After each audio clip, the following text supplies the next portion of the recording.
Hello, wonderful people on the internet. My name is Matthew. Welcome to Matthew Talks About American Literature and More. Today, I'm going to be doing a quick review of Jack London's The Sea Wolf. You all have probably heard of Jack London, especially if you were educated in the United States. He's the author of Call of the Wild and White Fang, a bunch of dog survival stories that are considered classics, dog versus nature that relearns their own savage ways, and I don't mean that as a bad thing. And The Sea Wolf is one of his two other major novels. And I will be doing a review of his fourth, Martin Eden, in my Great American Novel series. But for now, we're going to be talking about this one. The Sea Wolf basically follows a seal hunting ship called the Ghost and Humphrey Van Weyden, who is shipwrecked off San Francisco, rescued by the crew of the Ghost, and is confronted with this maniacal captain called Wolf Larsen, and grows to become a stronger, more courageous, more capable man as Humphrey, or as he's sometimes known as Hump in this story, who's basically this gentleman literary reviewer, if that makes sense.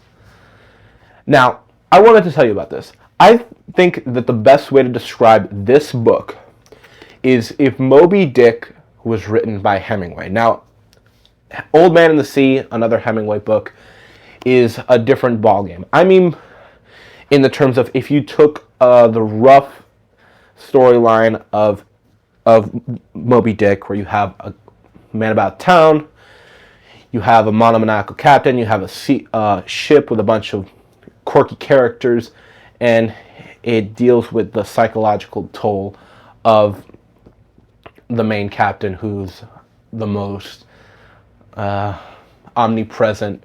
I don't want to say omnipresent, but the most philosophical, the most aggressive character in this book. Now, I will say that this is a book that I can describe as a book of two halves. In the first half of the book, I thought that this book was decent. It wasn't incredible, because one of the, I don't want to say hallmarks, but one of the main issues that I have with American naturalism is that while the first half was fairly well written, and I would describe it as kind of Hemingway style with a bit more adjectives peppered throughout, it's not quite my favorite style. I prefer Steinbeck. It's not quite there yet, but I enjoyed it. But it felt almost like a philosophy 101 writing, rather than writing with a ton of depth. It is memorable in and of itself, and the surrounding characters on the Ghost, which is the name of the boat that Humphrey is abducted and somewhat employed under, are well written, if not a bit shallow. Now, there is another character that I've read some reviews from this book by even contemporary authors, Ambrose Bierce, the author of The Occurrence on Owl Creek Bridge, that the character that appears in the second half of this book is not necessary.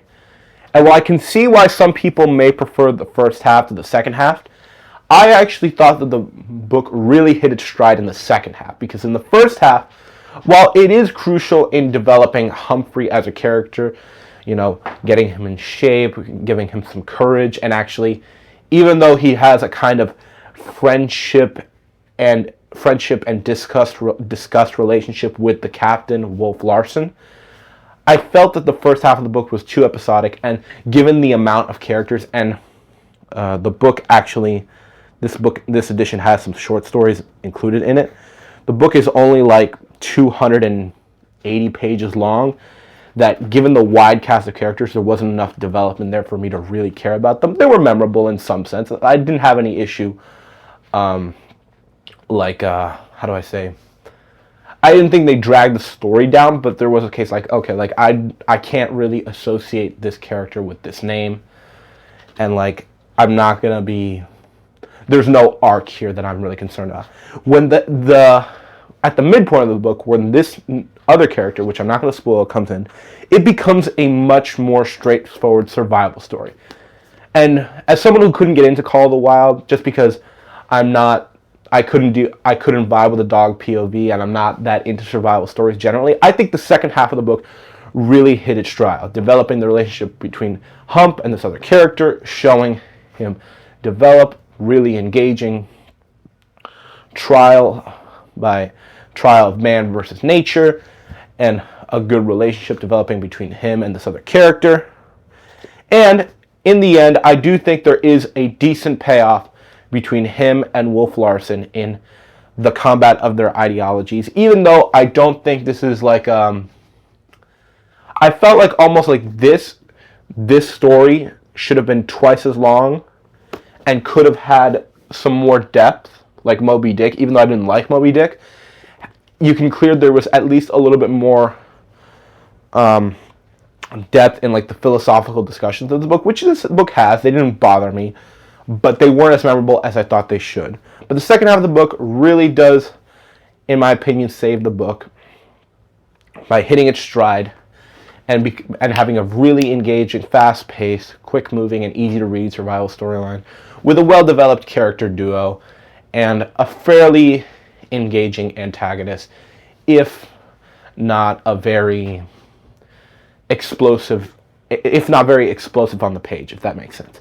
So overall, I'd give this book maybe a 3.5 to maybe a 4 out of 5 stars. It's a decent book. I think if you're a fan of Jack London, like if you've read some of his stuff in school, if you've already read Call of the Wild, or even if you didn't like Call of the Wild and White Fang, I'd pick this up. It's a pretty engaging read. It's quick. And once you get to the second half of the book, I think you'll really enjoy it. So it's a decent book. I will be covering Jack London's other major work that deals with a human, Martin Eden, in a few weeks. Because of my Great American Novel series, I have a lot of thoughts on that one. But overall, if you're a fan of Jack London, if you want survival stories, if you didn't like Moby Dick, put this one on your list. It's a decent read.